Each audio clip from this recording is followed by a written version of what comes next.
तो याद रखना, आने वाले समय में वो व्यक्ति समाज में ऐसा उभरेगा, उसकी एक वाणी पर पत्थर भी भस्म हो जाएगा। ध्यान रखना। लेकिन ये बहुत बड़ी बात है, अब तो बालकों का 12-13 वर्ष की उम्र में ब्रह्मचर्य भंग हो जाता है। माँ बाप परेशान है, करें तो करें क्या, ब्रह्मचर्य का कोई नमो निशान नहीं है। कारण है, हम लोगों ने विदेशी नीतियों को अपनाना शुरू कर दिया, विदेशी नीतियों के रास्ते पर चलना शुरू कर दिया। जबकि देखो सारी की सारी विदेशी नीतियां खराब। लेकिन एक बात बताएं, ऐसा नहीं सब चीजें खराब है, बहुत चीजें अच्छी भी हैं। अब इतने लोग बैठे हैं, अगर सबके पास हमारी आवाज पहुंच रही है तो ये भी भैया विज्ञान की देन है। माइक है, मोबाइल है, कैमरा है, तमाम सारी टेक्नोलॉजी से जुड़ी चीजें हैं जिनसे हमारी चीजें आप सब तक पहुंचती हैं, आप सबकी चीजें हमारे तक आती हैं।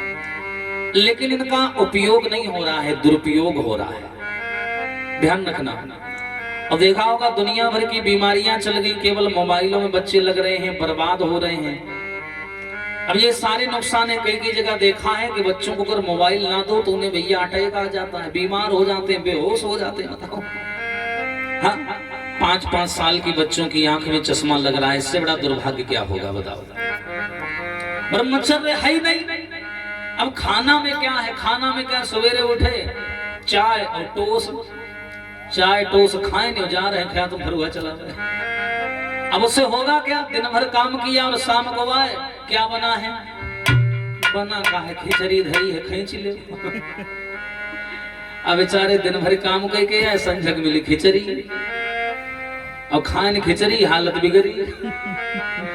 तो ये हाल है, कोई है ही नहीं, कोई समय सीमा नहीं है, खान पान मजबूत नहीं है।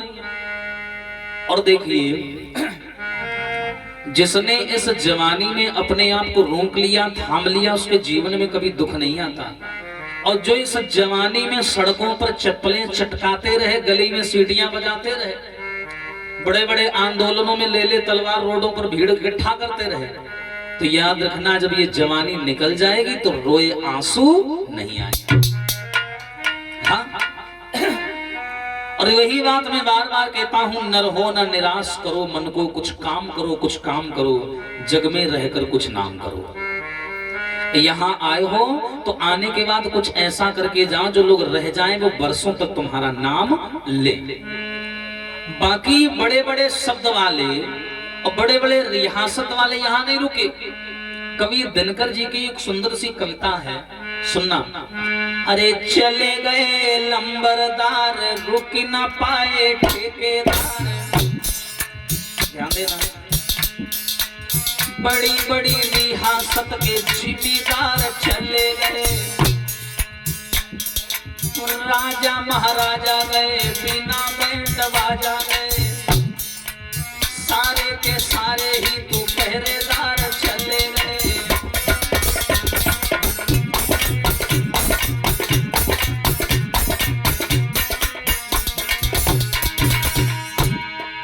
राजा महाराजा सब चले गए, दुखी और सुखी गए, छोड़ हर खुशी गए।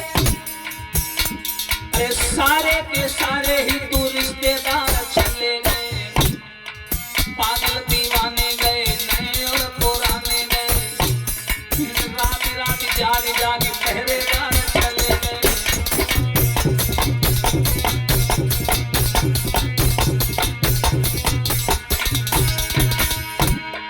अब देखिए, मैंने जितने भी नाम लिए, कोई आदमी जा रहा हो रोड से और कह दो, और उससे कह दो कि और बताओ लंबरदार कहाँ जा रहे हैं, तो वे अपने आप के यहाँ सही लंबरदार समझ लेते।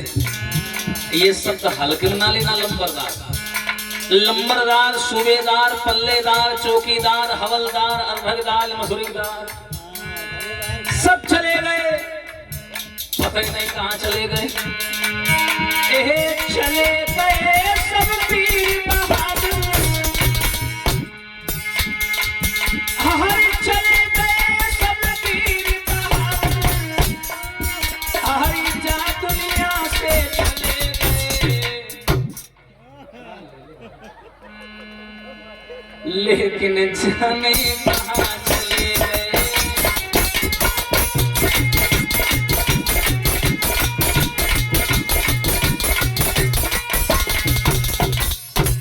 लंबरदार, सूबेदार, पल्लेदार जो भी आए सब चले गए। और कहाँ चले गए कोई जान ही नहीं पाया। अब उनके जाने के बाद ना तो उनको मोबाइल नंबर लगे, ना कोई मैसेज आए, पता ही नहीं कहाँ चले गए। एक दिन ऐसे ही हो जाना है, इसलिए जितना समय मिला है सदुपयोग करें, पल पल का इस्तेमाल करें। ये सोने का समय नहीं है प्यारे, समय चला गया। अब आदमी की जिंदगी का पता ही नहीं चलता, देखते देखते लड़कपन, जवानी, बुढ़ापा, वाए गए, सब खत्म। सतयुग में प्राणी की उम्र होती थी 1,00,000 वर्ष, सतयुग में। अब बताइए 1,00,000 में 5 जीरो होते हैं। अब सतयुग चला गया, त्रेता युग आ गया, 1 जीरो कम हो गया, बचे 10,000। अब त्रेता युग भी चला गया, फिर 1 जीरो कम हो गया, आ गया द्वापर युग, बचे 1,000। अब द्वापर युग भी चला गया, फिर 1 जीरो कम हो गया, अब बचे 100, आ गया कलयुग। कलयुग में प्राणी की उम्र बताई जाती है 100 वर्ष मात्र। और कब 100 वर्ष? जब खूब चिमन परास खाए नहीं, खूब दवाई खींचे नहीं, खूब अल्ट्रासाउंड कराए नहीं, तब कहूं 65-70 पहुंच गए ने, 60 में उठाने झोरा झंडा यही चले। हाँ ये हाल है।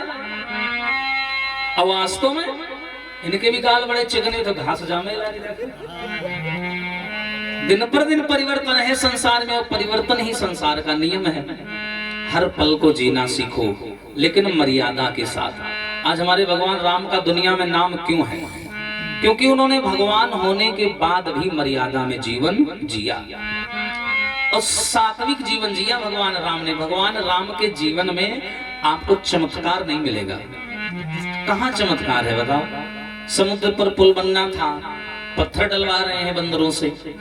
अगर उनको चमत्कार करना होता वो तो भगवान थे, मारते एक बाण पुल, क्या पता नहीं क्या क्या बन जाता है?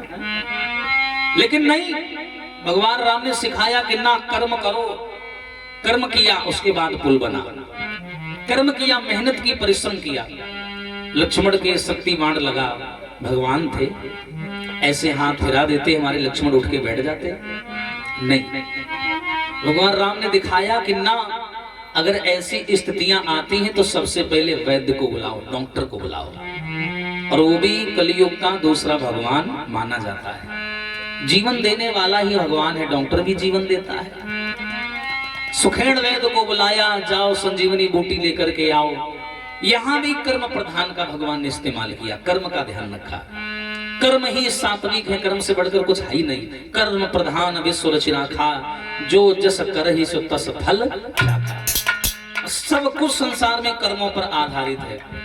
लेकिन कलयुग का एक नियम बड़ा बढ़िया है, जो जस कर ही। लेकिन यहाँ आप अगर किसी के लिए गड्ढा खोदोगे, थोड़ा समय अवश्य लगेगा, लेकिन एक दिन भगवान तुम्हें कुआं में गिराएगा जरूर। क्योंकि कलयुग में बड़ी सुंदर कहावत है कि भगवान के घर देर है पर अंधेर नहीं। थोड़ा समय लगेगा। कैसे? एक आदमी एक बार एक बगीचा में गया। बगीचा में देखो कर्म क्रिया कैसे कार्य करती है, बड़ा सुंदर हिंदी सारांश है। एक आदमी, भगवान, एक बार आदमी बेचारा एक बगीचा में गया तो उसने देखा